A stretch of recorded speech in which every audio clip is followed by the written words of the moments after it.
بینەرانی خۆشەویستی بەرنامەی ڕوانگە سڵاو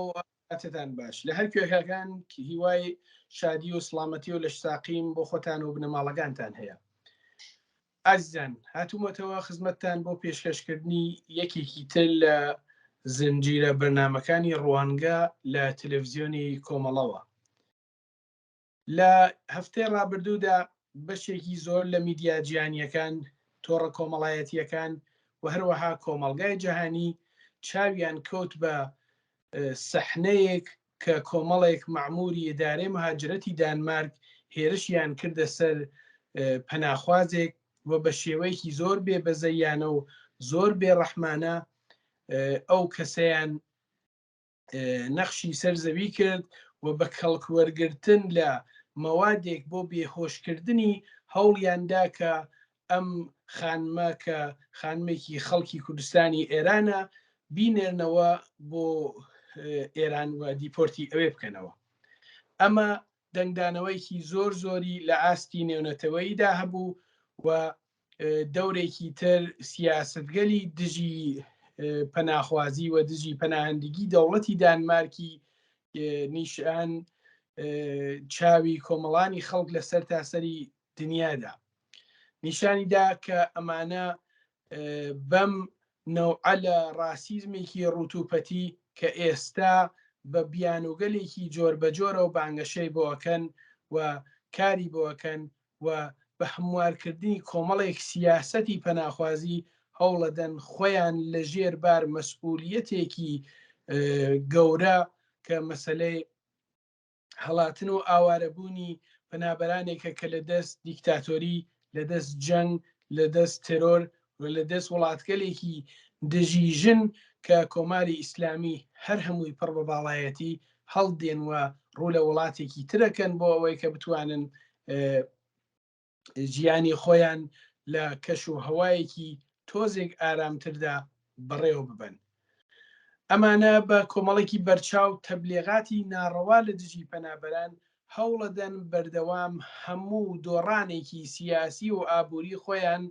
یەکەم کەس و یەکەم قوربانیەکانی بە پەنابەران نیشان بدەن. نمونەتەن هەر لەم وڵاتەی دانمارکدا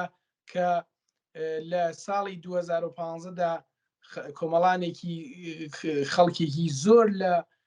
وڵاتی سووریەوە ئاوارەی شەڕ بوون و ڕۆیان لەم وڵاتە کرد بە شێوەیەکی زۆر ناشرین و هەڵسوکەوتێکی زۆر ناشرین لەگەڵ یان جوڵانەوە و دواترە هەتاکو ئێستەش هەوڵەدەن کە بیان نێرنەوە و ئێستا وڵاتی دانمارک سووریە پێی وڵاتێکی ئەمنە. لەلایەکی ترەوە بە جیاوازی دانان لە نێوان پەنابەرەکانە بەوەی کە کامە پەنابەر قژی زەردە و چاوی شینە و کامە پەنابەر قژی ڕەشە و چاوی بۆر و قاوەیە هەوڵ ئەدەن کە بەرخوردێکی تاسەر ئێسقان ڕاسیستی بە پەنابەران بکەن. ئەمانە هەمووی لە ئاستی نێونەتەوەییدا دەنگدانەوەی هەبووە و لە هەر شوێنێک هەر کەسێک و هەر لایەنێک هەستی بە بەرپرسیارەتی کرد بێت لە بەرامبەر ئەم مۆزوعەدا بێدەنگ نەبووە و دەنگی خۆیان لە بەرامبەر ئەم سیستەمە زاڵمانەیەدا بەرزەو کردوێتەوە. بۆ ئەوەی کە بزانین لە چۆنیەتی مشەخصەن ئەم کەیسە دیارە من لەگەڵ یەکێک لە ئەو کەسانەی کە لەوێ ئەژیت قسەم کرد باسی ئەوەیە کرد کە کەیسی زۆر زۆر خراپتر لەمە پێش هاتووە منتەها ئێمە نەمانتوانیوە تەسویری بکەین، نەمانتوانیوە تەسویرەکانی بڵاوە بکەین، ئیجازەیان نەداوە پێمان کە نزیکەوە بین. ئەمانە هەمووی لە کەیکی ڕەش و نەنگێکی گەورەیە بە ناو چاوان وڵاتێکە و کە ئیدعای بوونی دموکراسی و دعای بوونی ئازادی و دعای بوونی مافی ژن و هەموو ئەم شتانە ئەکات کە ئەبینین لەوەها کات و ساتێکە بە چ شێوەیەک ئەی بەنەژێر پرسیار و بە چ شێوەیەک یەکەم کەسانێکە ئەبن بە خولقێنەری خراپترین حاڵەتەکان لە دژی ژنان و لە دژی مرۆڤایەتی هەر خودیەمانن. بۆ قسەباسی زیاتر لەسەر ئەم بابەتە داوام لە هاوڕێم کاوەی ئەلیاسی کردووە کە لەم بەرنمەیەدا لەگەڵم بێت. دیارە هاوڕێکاوە زۆر جار لە بەرنمەکانی ڕوانگە و بەرنامەهای ترە و بە تایبەتی کاری کردووە لەسەر مەسەلەی پەناخوازان و هەر بۆیە لەم بەرنامەشە دیسان زەحمەتم پێداوە کە لەگەڵمان بەشدار بێت بە کۆمەڵێک پرسیار و قسە و باسمانە بێت لەسەر ئەم بابەتەوە بەگشتی مەسەلەی پەنابەران. هەوڕێکاوە سەرەتا لەلایەن خۆم و ستافی بەرنامەی ڕوانگەوە زۆر بەخێراتن دەکەم بۆ ئەوەی کە جارێکی تر بووی بە میوانی ڕوانگە و سەرەتا پێم خۆشە لێت برسم کە وەکوتم ماوەی 1 هەفتە لەوە پێش بنەماڵەیەک لەلایەن وڵاتی دانمارکەوە بەو شێوەیە کە باسم کرد بە شێوەیەکی نامرۆڤانە لە یەکێک لە کەمپە داخراوەکان کە بە کەمپی ئاونستۆپ ناسراوە سعات نزیک بە 4:45 بەیانیە ڕۆنە سەریان و بە شێوەیەکی زۆر نامرۆڤانە دەست بە سەریانەکەن و هەوڵی نردنەوەیان دەدەن. پێم خۆشە زانیاریەکان سەرەتا لەم بارەوە ببیسم و بزانم بۆچی هۆکاری ئەم جۆرە هەڵس و کەوتە چیەوە بۆچی بەم شێوەیە لەگەڵ پەناخوازان دەجوڵێنەوە. سەرەتا ڕێز و سڵامێ بۆ ئەوە هەوڕێ ئەسعەد و هەروەها هەوڕێیانی هاوکارتان لە بەشی تەکنیک و همچنین بینەران و بیسەرانی عزیزی ئەم بەرنامەیە و زۆر سپاس بۆ داوەتەکەتان. بەڵێ هەروە کە جەنابە باسۆ کرد لە سەرەتاوە لە دەستپێکی بەرنامەکەەوە بەداخەوە لە هەفتەی پێشوودا بەرخوردێکی زۆر نامرۆڤانەی کارمەندانی بەشی ئیدارەی مەهاجرەت یا بەشی پۆلیس بێژین تقریباً هەتگلا بەرخوردێکی زۆر ناخۆش نامرۆڤانەیان کرد بە خانەوادەیەک کە ئەکرێ حتا لە دنیای ئەمڕۆدا و لەم سەردەمەدا وەکو قانونی نوێشتە نسبەت بە ئینسانهایی کە مرتەکبی گەورەترین جرمەکانی جەبن وا بەرخوردیان لەگەڵ نەکرێ. خانەوادێکی 4 نەفەری کە 2 کەیسی جیاوازیان بووگە خانمەکە لەگەڵ 2 کوڕی بە ئیسڵا ژێرسن کە کەیسەکەیان ڕەدی خواردگە و چەند بەر ماڵەکەیان یا لەنەو کەمپەوە شوێنەکە تیا زیندگیەکەن دەستگیریانەکەن و بە زۆر شێوەیەکی ناشرینانە دەستبەنیان لێدەن و لەسەر زەوی بە ئیسلام ئەیان کوتنە زەویە و بە شێوەیەکی کە قابل واقعان وەختی کەس بە ئینسانی بینێ دڵی هاژێ. بەڵام خۆشبەختانە ئەتوانم بێژم کە ئەم تەسویرە ئەم سەحنانە و ئەم ماجەرا بە تەسویر کێشیاوە بەڵاو بووەوە و ئەمە نەتەنیا مۆرە دەبێ و نە تەنیا مۆردیش بووگە. بەداخەوە لەم جۆرە حرەکەتانە لەلایەن وڵاتانی ئەوروپاییەوە کە داوای مافی مرۆڤ و ئازادی ئینسانەکان و ئەم شتانەکەن زۆر اتفاق کەفکە، بەڵام بەداخەوە ئەغڵەبی بە تەسویر نەگەیشتووە یاکەتێ بە تەسویر نەکێشیاگە بە خاطر مەحدودایەک کە دانرێ جملاوە کە شەوانە حمڵایەکەن بۆ جۆرە شوێنانە یاچنە سەر خانەوادەکان یا وەختی کە ئەچن هەموو جەمبێ بە ئیسلاح حرەکەتەکە لە بەرچەوە گرنە جملاوە وەختی کە چەند شوێنەکە چۆڵ بێ خەڵکانی دانن خەڵکی تر نەتوانێت بڕێتە شوێنەکەەوە ئەوانە. بەڵام ئەم مۆردە مشەخەسە ئەتوانم بێژم بە خاطرەوە بە تەسویر کێشیا بە هەمەتی ئێوە خۆتان کاکە سەعەددانی لەو کەسانە بوون و کەسانایەکی تری بە ئیسلا کە هاوکاریەوە بن لە مۆردە مشەخەسە و کە ئەمەتان بەڵاو کردەوە و حتا لەگەڵ ڕۆژنامەجات ئیداراتی دەوڵەتی دانمارک فەزای مەجازی و ئەمانە بە ئشتراکتانە، ینی هەروە بێدەنگ نەبوون لەسەری شوون و لەسەریشی ئەچن. ئەم خانەوادە کاتێککە دەستگیرە کرێ بن بۆ بازداشتگا، ینی 2 کوڕەکە و خانمەکە ئەچن بۆ ئەیانوان بۆ بازداشتگا. لە بازداشتگا دوێ بە ئیسلا مدەتێک سواری هەواپەیمانەکەن بۆ تورکیا لەوێ بەرەوە ئێران، بەڵام بەهۆی 2 حرەکەتەوە حرەکلەن پرۆسەی دیپۆرتەکە ناکامەمێنێ لەلایەن دەوڵەتی دانمارکەوە، ئەویش بە دەلیلی ئەوەی کە یەک جەنابەت و خەڵکانی تری ئینسان دۆست و مبارێز لە عەرسەدا فعالیەتیان کرد لە مۆردەوەمەیان بە تەسویر کێشا بێدەنگ نەبوون، احترازیان کرد چوونە بە ڕۆژنامەکان و دەنگی دایەوە. دویش بە خاطرەوە خانمەکە لە تورکیا خۆدزەنی کرد یا ئەقدامی کرد بە خۆدکوشی. ئەوە بووە باعثەوە کە لەوە زیاتر بۆ ئەوەی دەوڵەتی دانمارک ئابڕووی نەچێ گەڕاندینەوە و لە حاڵ لە ئێستادا لە دانمارکن لە بازداشتگان بە ئیسلاح خانمەکە لەگەڵ دوو منداڵەکەیە بە سەرەبەن تا تەکلیفیان مشەخەص بێتەوە و هاوسەرەکەی لەگەڵ منداڵە چکۆڵەکەیان کە کەیسێکی تریاندا بوو بنا بە دەلایلی دواترات بوون و ئەوانە دوو کەیسی جیاواز بوون ئەو جارێ هشتێ پەروەندەکەی لە جەریاندایە. خۆ بەکرێەوە بێژین ئەم ئینسانانە ئینسانهایەک نەوگن کە خلافکەن، ئینسانایەک نەوگن شتی خراپیان بە ئیسلا پلانێراکردێ بۆ جامعە بۆ ئینسانایەکی تر یا خەتەراتی بووین لەسەرەوە جامعە بوو وایە لەگەڵیان بەرخورد دەکرێت. ئەکریا خۆ جوابی ڕەدی گرگاتور ئەکریا بە شێوەیە بۆیان شەرح بدرێ پێیان بوترێ کە بە ئیسلا لە چوار شێوەیە قانونی ئێمە ئێوە شامڵی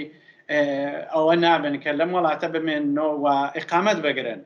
و خۆ بەگەر شەرحیان داگە و ئەم خانەوادە یا ئەم خانمۆ دوو منداڵەکەی گویان نەداگا خۆب دەکریا بە شێوایەکی تر فرەتر لەسەر ئەم ماجرا کار بکرێ تۆزیح بدرێ کە نەکێشێتەوەنە. بەڵام ئەم حرەکەتەکە کریاگە بەڕاستی بە هیچ شێوەیەک دەوڵەتی دانمارک و کار بەدەستان و ئەو ئینسانان یا ئەنجامیاندا نسبەت بەم خانمۆ دوو منداڵەکەی ناکرێت تۆجیه بکرێت، ئەنی ناکرێت تۆجیه بکرێت لە هیچ قاڵبێکا کە حرەکەتێکی وەکووە نسبەت بەم خانمۆ دوو منداڵەکەی کریاگە. سیاسەتی بچینە سەر ئەوەی کە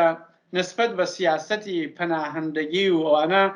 دیارە سیاسەتی پەناهەندەگی لە ئاخرەکانی دەهەی 90دا کۆلەن لە ئەوروپا تەغیری کردووە. ئەویش بنا بە فاکتۆرایەکی بە ئیسلاکە بۆ خۆیان لە نەزەریان گرکە سیاسەتایەکە بۆ خۆیان هەیەیانەوەوانە. وڵات بوو وڵات دیارە دانمار، سوێد، فینلاند، نۆروێژ ئەمانە فەرقەکە یا ئەڵمان، بەڵام کەم تافرێک فرشتیان لەش یەگەشێ و هەم زمانیش سیاسەتیان کە دیارەکرێ بەستگی هەیە سیاسەتی پەناهەندە پەزیری ئەو وڵاتە چه ئەحزابێک لەسەر کارن، هەیە بە قەڵوتەنی حزبێکی چەپ یا ئەحزابێکی چەپ بلۆکی پێکتێرن و دەسەڵاتی ئەو 4 ساڵێ سەنگەڵیەکانی پارلمان یا سیاست گوزاری پارلمانەکەن یا ئەحزابی ڕاست بلۆکی ڕاز یا حزبێک بە تۆر کولی کە ڕاست بێتوانە. هەرچەندەمە تا ئەنازێک لە خۆیان تەغیر ئیجادەکە، بەڵام هەموو یان نەتوانم بێژم هەتک بەرەکە ڕاست و چەپ لە بڕێ نوکتە اشتراکاتیان هەیە بۆ بەرخۆرد لە پەناهەندە. جا ئەتوانین لە ئەندامەی بەرنامەکەمانە بچینە سەرەوانە من هەر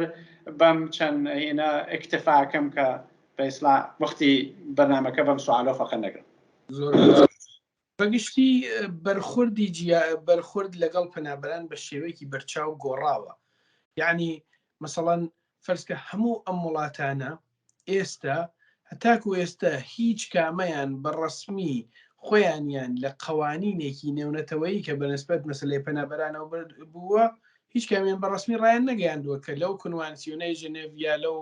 بڕیارانەی کە دراوە بەنسبەت پەنابەرانەوە دێنە دەرەوە. ئەنی هەموویانە دەعایەواکەن کە ئەمانە وڵاتایەکی ئینسان دۆستن، ئەمانە وڵاتایەکن کە کەسانێکە بەهۆی دیکتاتۆری یان بەهۆی شەڕ لە وڵاتەکانی خۆیانەوە ئاوارەی وڵاتانی ترە ئەبن، ئەمانەیان گرنە خۆیان و بەرخوردی ئینسانیان لەگەڵەکەن. بەڵام ئەبینین ئەم سیاسەتە کە پێشتر بەهۆی ئەوەیە کە نیرویەکی کاری زۆرتر پێویست بوو بۆ وڵاتانە بێدەنگیکی تا ڕادەیەکمانە بینی بەنسبەتیەوە. بەڵام باتەوە جۆ بە قەیرانێکی ئابووری کە سەر تاسەری دنیا جمڵە وڵاتانی داگرتووە ئەبینین ڕۆژ بە ڕۆژ هەوڵەدەن کە بە بەرخوردهایەکی زۆر خراپ بە سیاسەتهایەکی زۆر غەڵەت بڕۆنە سەر ژیان و گوزەرانی پەناخوازان وە کەسانێکیش کە تەنانەت وەکو پەنابەر چاویان لێکرێت. بۆچی پێت وایە ئەم گۆڕانە لە چیە و سەرچاوی گردووە؟ بۆچی ئەم سیاسەتە بەم شێوەیە زەق و بەرچاوە گۆڕێت لە دژی پەناخوازان و پەنابەران؟ بەڵێ هەورە سعد قەزیە پەناهبەری یا پەناهجووی یا مەکان و شوێندان بە ئینسانایی کە لیانە خۆمێ ئەس جملە بە خاتری نەبوونی ئەمنیەت و جەنگ و ئەوانە پەناتێرن بە وڵاتانی ئەوروپایی شامەڵ دوو بەشەوەی لە کولا. بەشێکی ئەوەسە کە ئەم وڵاتانە قەراردادێکیان لەگەڵ UNHCR کە ساڵانە تعدادی وەربگرن ئەو تعدادە کە وەریەگرن تعدادێکە کە UNHCR بەش بە حاڵی خۆی مصاحبەی لەگەڵ کردگەن و بەو قەناعەتە گەیشتووە کە ئەمانە بنابەوە نەبوونی مەسەلەی ئەمنیەت لە وڵاتەکەیانە ئەبێ بڕنە وڵاتێکی ئەمن زیندگیکەن ئەوە ئەتر لەم وڵاتانە یەکسەر وەکو سەهمیە وەرەگیری و فقط ئەگەر مصاحبە بکرێ مصاحبە لە چوارچێوەیە کە بزانن تەرەف بۆشی تێتە بۆ وڵاتەکەیان لە مەحەکی بن سن و ساڵی جوانی نەخۆشیەکانی تا چه حدێ ئامادە بەکارە تا چه حدێ ئەتوانێت لە داهاتوی ئەو وڵاتە لەبارەی اقتصادی و بە ئیسڵاح یارمەتی دەربێ وڵاتەکەیان بەرەوبەر بواتوانە بەشێکی تری قەزیەکە پەناهەندە پەزیری ئەوەسە کە ئینسانهایی کە خۆیان ئەگەیەنن لە ڕێهایەکی غێرەقانونی بێژین قاچاق بێژینەوانە خۆیان ئەگەیەن ئەم وڵاتانە ئەو جملە وڵاتانی ئسکاندیناوی یا هەر وڵاتێکی تر ئەمانە کە تێن مراجعاکەن بە ئیدارەی مەهاجرەت بێژین و لەوێ سەپناوەکەن و تای پرۆسەیەکی متەئەسفانە فرە ماوەکەی لە حاڵ حازرا فرە دووریان کردگەستۆ توولیان داگە بە خااتری خەسەکردنی پەناهەندە کە تاکەتێم بانیان کەن بۆ مصاحبە و هەمزەمان فیلترهایەکیچ شەرت و شروعێکیش دایان یاگە بۆ ئەوەی تەرەف شامڵی بە ئیسڵاح حەق و حقوقی مەزایای یاکەتێ وەکو پەناهەندە بە ڕسمیەت بناسیێت و بە ئیسڵاح بێتە نەو جامعەوە فرە سەختیان کردگەسەوە لە کولە مەبنەی عەسڵیەکەیان بۆ وەرگرتن نەبوونی ئەمنیەتی فەردەکەس لەو جامعەکە تیا زیندگی کردگە خۆب ئەوەی جەکرێ نمونەهایەکی مختلف بووگە کە ئەوەیان حتا ئەوەیان بەڕێوە نەبرگە ینی حتا ئەوەیان بەڕێوە نەبرگە کە تەرەف بە ئاساری شکەندێ لەسەر بە ئیسڵام لەبارەی ڕۆحیۆ بووگە لەبارەی جەستەیە بووگە و هەمزەمان مەدارێکی وەکو سەبت شدە هەیە نسبەت بۆ ئینسانە لە نەو جامعەکە چۆن لەگەڵی ڕەفتار کردیاگە یا تا چه حدێک ینی لە مەترسیدا بووگە ئەمانە هەمووی بە ئیسڵام لە قاڵبی بێژین تۆری بێژین قسە بێژین سیاست بێژین ئەمانە هەیە بەڵام ئەوەی کە عملیەوێتەوە چییە ئەوەی کە عملی هەوێتەوە لە حقیقەتدا بەستگی هەیە باوجودی هەموو شعارێکی ئینسان دۆستانە و ئەمانەدرێ و کۆمەکی خەڵکانێکین کە بە خاتر شەڕوەوانە مراجعەمان پێەکەن و وەزیفەی ئینسانیۆمانە مەبنا عەسڵیەکەیان بە ئیسڵاح ئەو سووداوەریە پڕکردنەوەی نیروی کارە ئەگەر لە بەرچەو بگرینە وڵاتە ئوروپایانە ئەغڵەبیان وڵاتایەکی سەنعەتی ینی هەمویان وڵاتایەکی سەنعەتین ئیسە بەستگی هەیە چەندێ سەنعەتی بن چەندێ قودرەتمەند بن لەبارەی سەنعەتی بوونەوە و نیروی کاریان پێویستە خۆم نیروی کاریان پێویستە نیروی کە خۆیان هەیەە بە ساڵاچوان و ئەوانیانە فرە ینی وەختێ تەواشەی بە ئیسڵاح بەراوردی کە کردگیانە بە ساڵان چوانیان فرەهانە سەرەوە و تەخمین لێ ئەدرێ لە داهاتوودا ئەو تەعادڵە بینی نەسلی جوان و نەسلی بازنشستە ڕعایەت نەکرێ بۆ وڵاتەکەیان لە حەزی اقتصادی و دووچاری مشکلاتێکە بێ کە دووچاری مشکلاتێک بوو ئەوانە چرخی زیندگی چرخی بە ئیسڵاح سەرمایە و اقتصادی وڵاتەکەیان بۆ شێوە کە خۆیان بەرنامە ڕێزی بووەکە ناچرخی بۆ بوونەوە ئەمان بە تەفسەرەهای ئینسان دۆستانە و فڵان و فیسان و ئەمانە خۆب دیارە ئەم کارە ئەکەن بەڵام وتم هەروواکە وتم کە عەرسەی یعنی سیاسەتی پەناهەندە پەزیری گۆڕیاگە دەلایلێکی خاص بووە سەبایسیەوە ئەس جمڵە ئەم دەلیلە کە باسم کرد نیروی کاریان گەرەکە و ئەشێ نیروی کار وەرگرن باری بێرن بینێرنەوە جامعەوە بۆ ئەوەی بتوانێت کارەکان جامعە بەڕێوە بووە بۆ ئەوەی بتوانێت بە ئیسڵاح سەرمایە باس تۆلید کە بۆ ئەوەی بتوانێت چرخی اقتصادیان بچرخێنێ و داهاتوی وڵاتەکەیان دەوڵەمەندکە و هەمزەمان بتواننەوە ئینسانانە کە بازنشستاون خەرج و مەخارجیان بەراوردکەن دەلایلێکی تریشی هەیە ئەو بە دەتوانێت تا ئەنازێ فەرعی بێ دەلایلەکێ بەشێکی ئەوەسە یەک دوودانە ئیشارەی پێکەم دانێکیانەوەسە کە حەجمی پەناهەندە بنا بە مشکلاتی خودی ئەم زلهێزانە ئەم وڵاتە سەنعەتیانە غەرب ئەمریکا ئەمانە نیانە سۆ لە وڵاتانی ئاسیای و جەهان سێوەمیە حەجمی پەناهەندە چووەسە سەر و خەڵک ڕۆژ بە ڕۆژ وڵاتەکەی خۆی فرەتر جێتێڵێ کە مراجعەکا بەمان ئەوەش تەناقوزێکە کە ئەمان بە ئێسلا خۆیان پێیان پێ بەرگە بەڵام بنابە مەسلحەت خوازی و چەک فرۆشتن و شەرخستنە ماڵ هاوساوە و کە شەڕ لە ماڵی خۆت دوورکەیتەوە ئەوە ناتوانن لەوە پاشەکشەکەن بۆ ئەو حەجمی پەناهەندە بێر نەخوارەوە کە کەمتر ڕوویان تێکە بۆ بوونەوە تێن فیلترایەکی قەویتر دانن و دانێکی تریشی ئەوەسە بەشێکی تری لە مشکلەکە سیاسەتی ئێدغامە ئەو سریە ئینسانە پەناهەندەیش کە وەریانەگرن با وجودی ئەوە ئەغڵبی خوێنەوارە ئەغڵبی تەحسیڵاتی یا لەسەرەوە ئەغڵبی کارێک بووە وەکو دکتۆر وەکو مهندس لە وڵاتەکەی خۆیان بەڵام تێتەێرە بە خاتری شێوەیەکی بە ئیسلا ئیدغامکردنی غەڵەت و ئاموزش و بارهێنان نەیانتانیگە بە باشی ئیستفادەکەن لەو نیروێژ حتا نەک نیروێ جوانێک کە تێ لێرە پێیان پێوەسە و ئەشێ بڕێتە مەدرسەوە بخوێنێت و فێر بێت و ئەوانە ئەم چەند عامڵە سێ عامڵە بە ئیسلا ئەتوانێ جزۆ ئەوانە بێ کە باعیس بووە و هەم زمانیش عامڵێکی ئەسڵی تریشەوەسە دانی لە عامڵە ئەسلیەکان کە ڕاسیزم هەمیشە لە هەموو وڵاتێکا بووگەت کەم تافرێک ئەس جملە لە ئەوروپا بە شێوەیەکی بە ئیسلا سینە چاکتر بە ئیسلا بێ ئاباتر هاتکەسە مەیدان وەتانێکیشیە شتهایی کاتە ئەبزاری دەستخۆی بۆ ئەوەی لە نەو قشری خوارەوەی جامعەکەی خۆی تەرەفدار پێیاکە ئەس جملە بە بەرخوردها و تەبلیغاتێکی بە ئیسلاح کە ئەوە پەناهەندە بووە سەبایسی وڵاتەکەی ئێمە وازی معلیشەتی زیندگی ئێمە هاتکەسە خوارەوە کار و کاسبێ ئێمە باش نییە کار بۆ هەمومان نییە ئەوانە ئەو تەبلیغاتە پۆپۆلیستی بە ئیسلا کە لە کاتگۆری پۆپۆلیستی ئاگونجێ ئەمانە ئیسە بە شێوەیەکی بە ئیسلا بدونە ڕوودەربایسی تر هاتکنە سەمیان وەتانیگیانە بیشتر و بیشتر و بدونە ڕوودەربایسی تەبلیغاتی خۆیان کەن و حتا بڕێ ئەماکنی جامعایج ئێداراتی جامعایج بە شێوە لە شێوەکان بگرنە دەست هەر بۆ ئەوەیە کە لەم سەردەمە بە شێوەیەکی فرعەیە نەبینین وەزدانەی لە وەزارای دەوڵەتی فەرەنسا وەختێ شەڕی حملەی رووسیە بۆ ئوکراین دەست پێکا باسیەوە کاژێ ئێمەشی بە دڵاوەڵاییەوە هیچ باکمان نەوێ و هیچ بە ئیسلا حد و حدودی دانەنین هەموو ئینسانانەی لە ئوکراین لیانە خۆمێ بە خاتر جەنگتێن قبولیان کەین خۆب ئەمە دەستی خۆش بێ لە بارێکەوە هەمومان پێمان باشە ئینسان دۆستی و بە کۆمەکی یەکترۆچوون و جیا لە ئەوە خەڵکی کوێت و ڕەنگی چاو و سەروەوانە توێنێ بەڵام ئەمە لە شوێنێکی ترۆتێ بۆ مەگەر ئەو خۆی جاباسیەوە کە ئێژەی کوالیتەی ئەم ئینسانانەکە لە ئوکراینۆتێن فەرقیانەکە لەگەڵ کوالیتەی ئینسانایەکە کە لە سووریە و عێراق و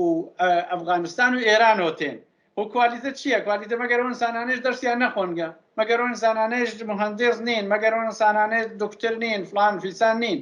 نه کوالیتەکە ئەو دیارە لەژێر ئەوە کوالیتە و لەژێر بە ئیسلا دەرس خوێندنەوەمانە حەشاریەدا کە هەموو ئینسانەکان لەم سەردەمە بە شێوەی لە شێوەکان بە ئەنازەی خۆیان نایان پێ بەڵام شتێکی ترە کە حەشاریەدا هەر ئەوەیە کە لاوەڵ بەنامەکۆ جەناب و باسۆ کرد ڕەنگی سەر و ڕەنگی چاو و نازانم لە دقیقەن لە قاڕێکی خاص بوون و لە منتەقەیەکی خاص بوون و ئەوانەیە جا بۆ بوونەوە ئەمانە ئەکرێەوە هەمزەمان لە سوێدیشا لەم ڕۆژانە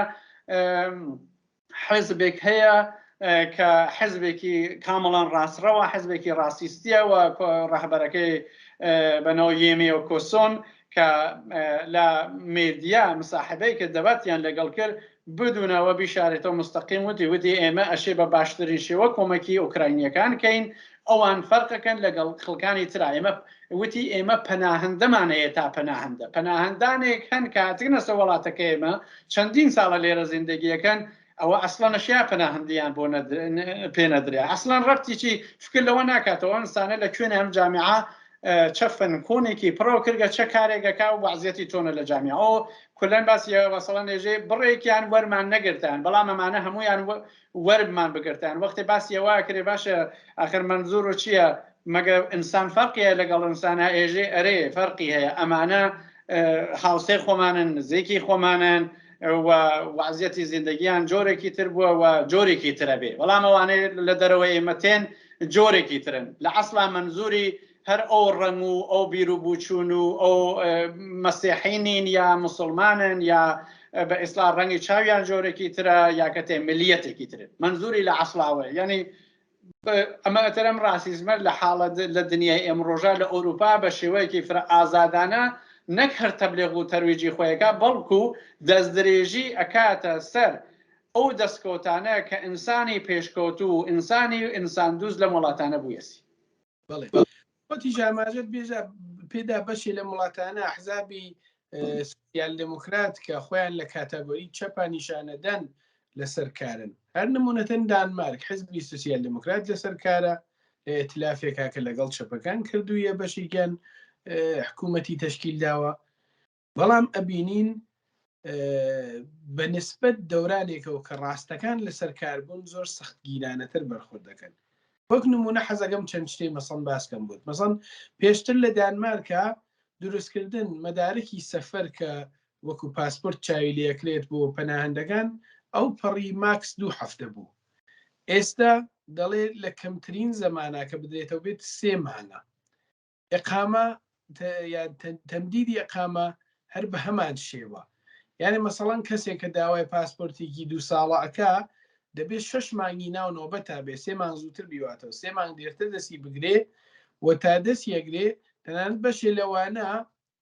کە وەختی خۆی بەهۆیەوەی 15 ڕۆژ جارێ پێیاندراوەتەوە مەسەڵ وا ڕێک خراوە بەیان کە ئەسڵەن ناتوانن مەسەڵەن خانەوادەگانیان سەفەر بکەن. بۆ نمونە ئەو کاتانەی کە تازەیەکەنەوە کە فەسڵ گەرمە کە خەڵک لەو فەسڵا مەسەڵەن لەناو ئەوروپا سونەت و باوە خەڵک ئەگەڕن و سەفەرەکەن و ملاولاچن ئەوان لە وەختاشی چاوەڕێی پاسپۆرتکەن وەختە پاسپۆرت تێدا بفرا لە زەویە. یعنی ئەنواع سیاسەتی لەو جۆرە دروست کراوە کە عەزیەت پەنابەرانی پێ بکرێت. ئێستا ئەحزابی سوسیال دموکرات لەسەر کارن. ئەحزابێکن کە بانگەشەی ئینسانیەت و بانگەشەی بەرخوردی ئینسانی و بانگەشەی ڕێزگرتن لە ئینسان و ئەوانە هێشتا لەناو بەرنامە و دەستورکاریان و تەبلیغاتی انتخاباتیانە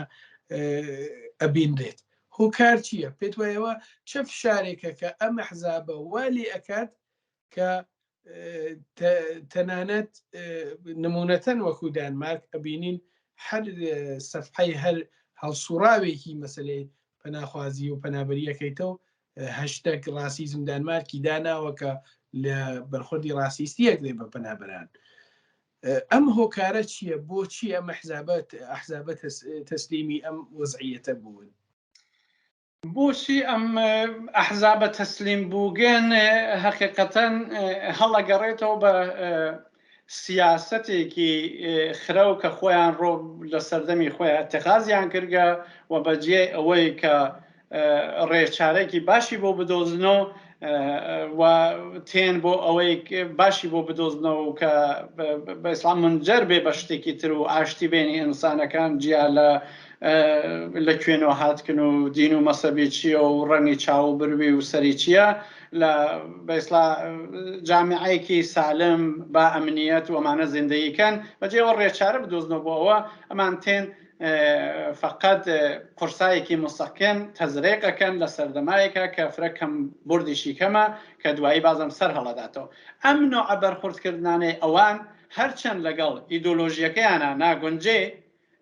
بەڵام لازمە وەکو تەرفەندێ بەکاری گەبن کە ئەو قشرەی لە جامعە کە ناویێنینە ڕاسیزم و خەڵکانێک کە ناڕازین لە موعزەکە هەن هەست بە ئیسلا کۆنترۆڵیکەن بۆ ماوای کۆنترۆلیکەن تا بزانن چۆنە بێت و زاڵە بن بەسەری ئاڵتەرناتیڤی باشتری بۆ دۆزنەوەوانە. بەڵام متەئەسفانە ڕۆژ بە ڕۆژ تەجروبە نیشانی داگە کە دوای ساڵی 2000 و بەخصوص بەرەو ئەملا خراپتر بووە، خاستە نەبووە، چارەساز نەبووە و حتا بووە سەبایسی ئەوە کە ئەو نوع بیرۆ بۆچوونە یعنی ڕاسیزم ڕۆشتی فرەتر بکە. ئەجا بۆ بۆنەوە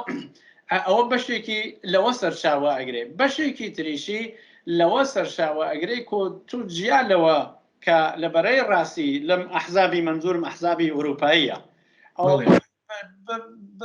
ینی بەرچاو نەگری کە لە چەپی لە ڕاستی ئەوانە منفعەتی جامعەکەت و منفعەتی اقتصادی جامعەکەت و ئەوانە لە بەرچاو بگری بەجێ منفعەتی ئەو شعارە بەرینەی کە هەست و ئینسانیەت بەدەم خەڵکۆچوون بەدەم ئینسانای لێ قۆماوەچوون تێکێنانمان هەیە بەشیکەین مەسکەنێکمان هەیە پێکەوە بەشیکەین هەموو ئەمانە ئەویش ئەوەستە کە نیروی کارە وەختی نیروی کار لازم بێ ئەو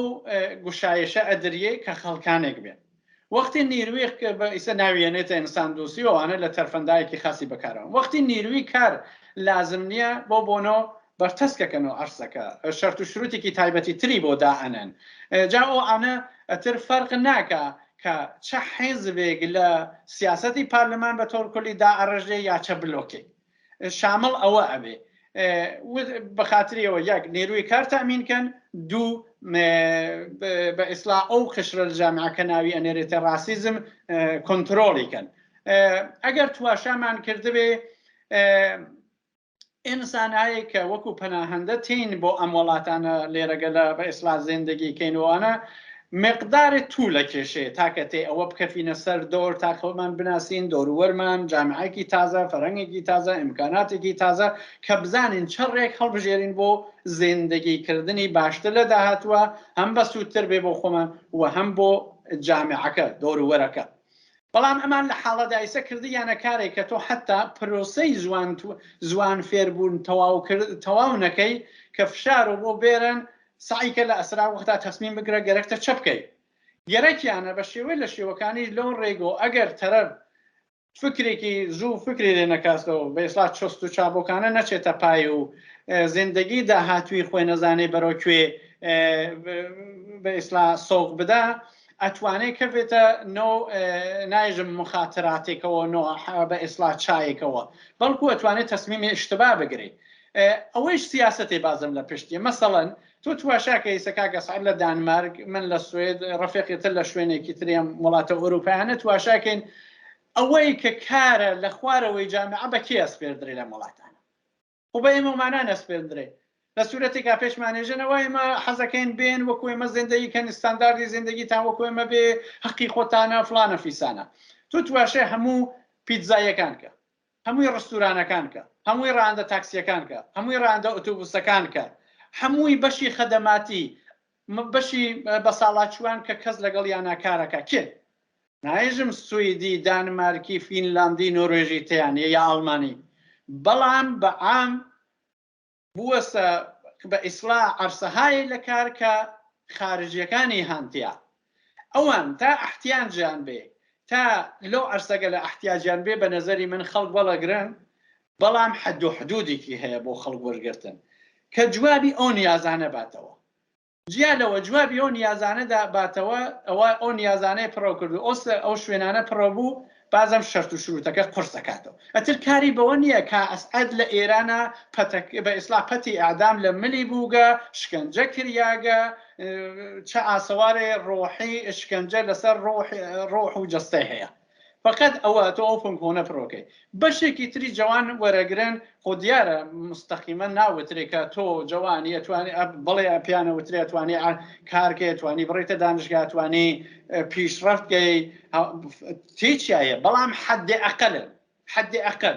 بەشێکی هەموویی خەتای سیستم نییە بەڵام سیستم بە شێوەی لە شێوەکان بە ئیسلا تۆ بەرەو ئەو شوێنە ئەبە هەرەوەی کە وتم نایڵی چاوکەیتەوە لە ئەسرا وەختایژێ سایکە تەکلیفی خۆت ڕۆشنۆکە یا دەرس خوێنە یا کە تێ بڕۆ شوێن کارێکە ئەخە با بەشتێ زوان فێر نەوەگەم هێشتا لەگەڵ فەرەنگ و جامعەکە ڕانەهاتکەم هێشتێ بێڵە باکەمێتە فکری لێکەمەوە وەسە تازە بە دنیا هاتبێتم بەڵام لە سنی 18 ساڵگیە 20 ساڵگیە 30 ساڵگیە 40 ساڵگیە بە دنیا هاتبێتم جا ئەوانەسە کە سەوق و ئەدا بەرەو ئەوێ و من پێم وایە بەشێکی تری قەزیەکەیچ و مشکلاتەکەیچ و یاکەتێ شێوەی بەرخوردکردن یا ئەو شێوەسە وە کاریی بەوە نییە کە حەزابەکە دیارە وتم لە پایەی ئیدۆلۆژیکە شتایکیان هەیە کە پێکەوە تەفاوەتیە چۆنیەتی تۆ تێڕوانینی ئینسانەکان کە چه جایگایان هەیە ئەوە ئینسانی کەمترە لەودانەکە بنا بە ڕەنگی پێسی ملیەتی هەر شتێکی تری ئەوەی دیا لەوە هینی هەیە بەڵام هەموویان بۆ بە ئیسلا لە نقطەیەکە مشتەرەکن کە ئەوە نیازی کاری اقتصادی جامعەکەیان بدرێتەوە و لە درازمەدەتا جا ئەوەیش ساڵانە بنا بە سیاسەتێکە دیاریەکرێ لە پارلمانە و شۆڕە بێتەوە بۆ ئۆرگانای دەوڵەتی ئاز جمڵە ئیدارەی مەهاجرەت کە لۆ چوارچێوە سیاسەتی خۆی سیاست گوزاری کە و قوانینی خۆی نەسبکە و پەناهەندە وەربگرێ لەوێوەتر سەرچاواگرێ ساڵانە بەڵام بە تۆڕی کەلان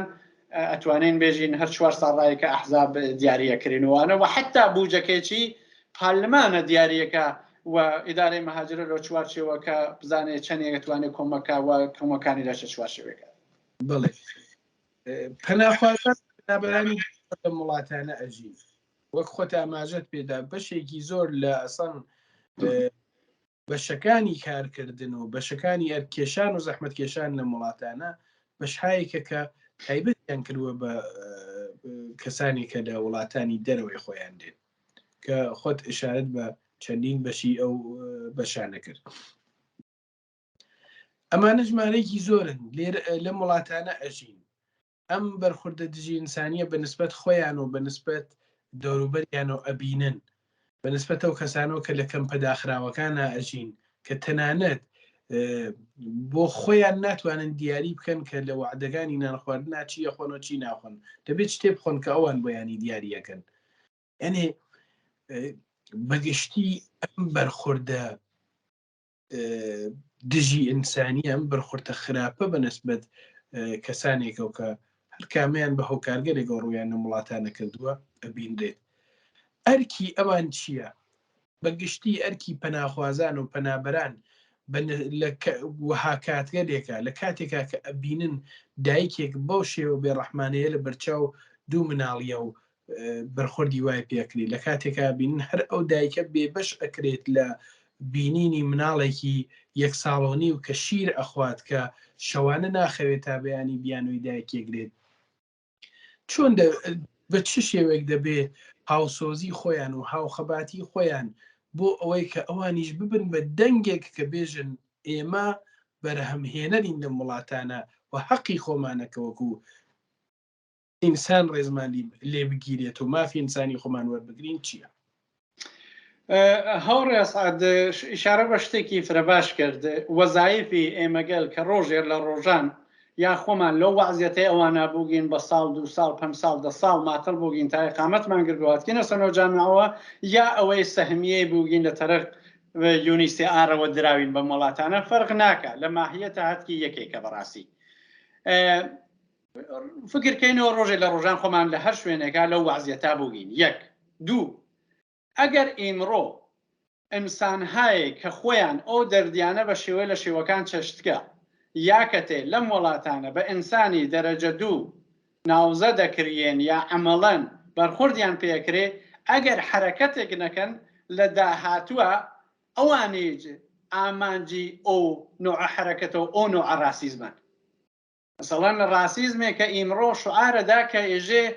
ئینسانەکان فەرقی هەیە پەناهەندە فەرقی هەیە ناتوانین هەموو پەناهەندەی وەربگرین باوجودەوە هەمووی ئینسانە و هەمووی دارێ حقوقەکە بەڵام ئێمە قەرانی هەمووی وەرگرین ئێمە کەسانای وەرەگرین کە خۆمان پێمان باشە بە دەلایلێک کە خۆمان دامانیا شەرت و شرێکێکە کە خۆمان نامانە.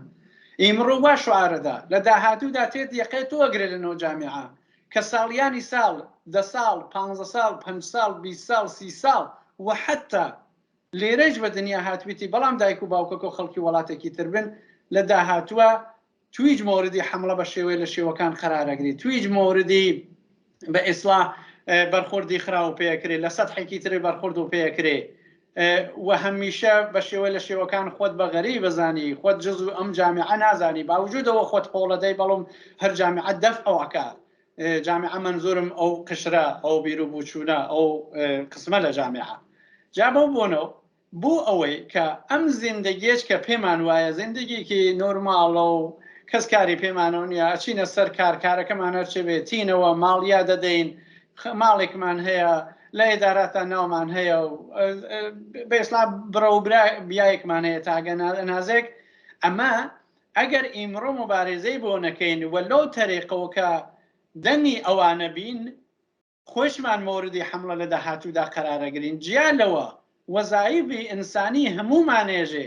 جیال لە ڕنگ پێست ملیەت بیر و بوچوون دفاعکەین لەوەی کە ئینسان حەقی خۆیە لە هەر شوێنێک زیندگی کە بۆ ئەگەر ڕۆژێ لە ڕۆژان ئەمە ئینسانانە کە تێن بنا بە مەسایلی ئەمنیەتی و سەختی زیندگی و فلان و فیسان تێن لەم وڵاتانە پەناهەندە ئەوەن ئەگەر مرتەگبی ئشتبایەکی حادی گەورە بن وەگەرەکیانە وڵاتەکە سیستمەکە ئەم سیستمە کە بە ئێسلا بێژین ئەمنیەتی هەیە و ئەمنیەتی خەڵکە پارێزی بە شێوە لە شێوەکان ئەمە ئەواتە ژێر سوال مخاترێکە بوو ئەمە هۆ شتێکی ترە نایژم ئاوا وەکو بەرخوردیان کرد بۆ خانمەوە بە دوو مناڵەکەی وا بەرخوردەکەین بە تەرەفەکە ئێمەش وەڵامە تر قانون هەیە لەگەڵ یا قسێگەکە ئەماکەن هەیە لەگەڵ یا بەرخوردێکە کاتوەوانە بەڵام ئەمە ئینسانانە تاکە تێ ڕۆژێک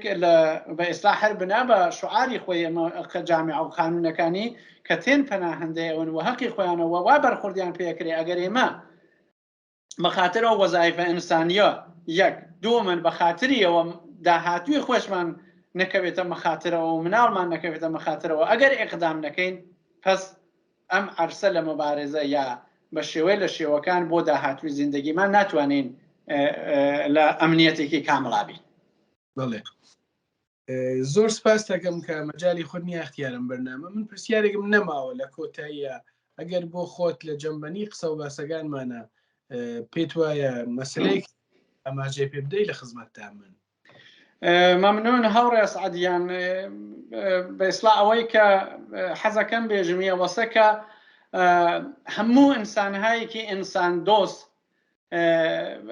وەزیفەس بەڕاستی کە مبارێزەکردن بۆ بەرخوردکردن بۆ جۆرە هەڵسو کۆتانە کە ئیمڕۆ لە گۆشەی لە فرەشوێنی ئەم وڵاتە ئەوروپایانە ڕوویەدا بەڵام بە تەسویر ناکێشیێ لە دانمارکە بە دەستخۆشی لە ئێوە و هاوڕێیانی تر خەڵکانی تر دۆستانی ترەوە کە بە تەسویر کێشیە ناوێ بێدەنگ بمێنین و دەبێت لەسەری بە ئێسلا بینە جووا و ئێمەج بەشێ بین لەو حرەکەتانە و تەبدیلی کەین بە ئێسلا ڕوتینی زیندگی خۆمان من پێم وایە لەم بووگە ئەوە لە ئەوروپا تا ئەنازێ کەم تافرە بەڵام لەم دەورانە کە پاندەمی کۆرۆنا بووە ئەم 2-3 ساڵە ئەوە بە شێوەی لە شێوەکان نریا بووە کەنارەوە تۆن حەقی تەرجەموعنە و ئەوانیش بە باشی ئەتوانیەوە عەرسە بەڕێوە بوون و بە ئیسلا حتا تاکتیکای تریش ها لە دەستیانە کە لە شێوەیەکی کامڵان خەفاتر بە ئیسلا پەنهانی ترا و کارانەکەن ئەمە یەک دوومەنیش بەڕاستی من لە بەرنامەهای تریشە باسی ئەوم کردگە وتێکمە هەمیشە ئینسانێکە دیارە هەموو ئینسانێک حەقی خۆی لە هەر شوێنێکی ئەم کوڕی زەویە زیندگیکە و بە هەر دەلیلێک بەڵام بین زەرەر و زیانەکانی ئەوەی کە نەقڵی مەکانەکەین و زیندگیمان لە شوێنێک گۆزینەوە بۆ شوێنێکی تر ئێستا شاید بە دەلایلی ئەمنیەتی وێ بەڕاستی سەختی زیندگی بێ بێکاری بێ مەعیشەت بێ هەر شتێک بێ حەقی خۆمانە لە هەر شوێنێ زیندگیکەین بەڵام بین زەرەر و زیانەکانی لە نسبەت بە نەفعەکانی لە بەرچەو بگری